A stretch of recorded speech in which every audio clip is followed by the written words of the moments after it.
Hi பாபேக்கு guys. இன்னைக்கு barbecue நம்மளே பண்ணி சாப்பிட போறோம். கோல் ஆல்ரெடி நான் வாங்கிட்டு வந்து வச்சாச்சு. கோல் இருக்கு, கவுச்சி இருக்கு, கற்பூரம் இருக்கு. இதெல்லாம் வச்சு தான் இன்னைக்கு ஸ்டார்ட் பண்ண போறோம். வாங்க. ஃபர்ஸ்ட் நம்ம பழைய பார்பெக்யூ சட்டி அப்படியே தான் நல்லா இருக்கு, அதை நிற்க வச்சிடுறோம். இது ஆல்ரெடி நான் கொஞ்சம் கோல் முன்னாடி யூஸ் பண்ணது இருக்கு, இதை அப்படியே கொளுத்த போறேன். இதை அப்படியே மேலே வைக்க போறேன். ஃபர்ஸ்ட் கற்பூரத்தை வச்சுட்டு அது மேல கோகனட் ஷெல் அடுக்க போறோம். கை வலிக்குதேவா. இந்த மாதிரி கையில ட்ரை பண்ணாம கல் வச்சு அடிங்க, அப்பதான் ஈஸியா உடையும். அப்புறமா இதுக்கு முக்கியமாக இந்த கேஜெட்ஸ் தேவை. எலக்ட்ரிக் ஃபேன், சும்மா பவர் பேங்க். காற்று வாயால் ஊதுனா டயர்டாயிரும். ஃபர்ஸ்ட் அந்த கோகனட் ஷெல் நல்லா ஏரிய ஆரம்பிச்சிச்சுன்னு வச்சுக்கோங்க, அதுக்கப்புறம் இந்த ஃபேன் வச்சு நல்லா ப்ளோ பண்ணி விடுங்க. இந்த கொட்டாங்குச்சி தான் இருக்கிறதுலே ஒரு ஹைலைட்டான மேட்டர்.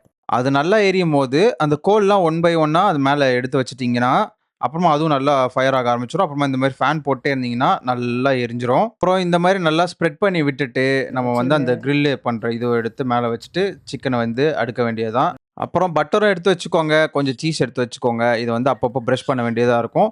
சிக்கன் வந்து ஒரு 2 to 3 minutes ஒன்ஸ் திருப்பி போட்டுட்டே இருங்க, இல்லைன்னா கருகிரும். அப்புறம் ஃப்ரீக்வெண்ட்டாக பட்டரையும் ப்ரஷ் பண்ணி விடுங்க. அப்புறமா லாஸ்ட்டாக சீஸ் போட்டு இறக்கிடுங்க. இதோட ரெசிபி வேணும்னா கமெண்ட் பண்ணுங்கள், அடுத்த வீடியோவில் சொல்கிறேன். செம்மையாக ரெடி ஆயிடுச்சு. சீஸோட கொதிக்குது.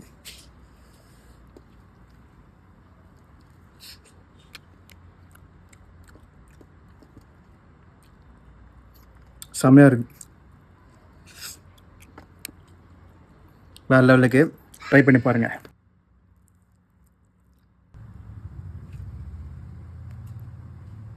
பயங்கர சாஃப்ட், திரும்பி திரும்பி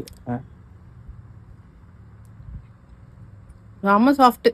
அப்புறம் லாஸ்ட்டாக அந்த கோலில் தண்ணி ஊற்றி அணைச்சிருங்க. அது நல்லா அணைச்சிச்சா செக் பண்ணிட்டதுக்கப்புறம் கிளம்புங்க, அடுத்த வீடியோவில் பார்க்கலாம். பாய்.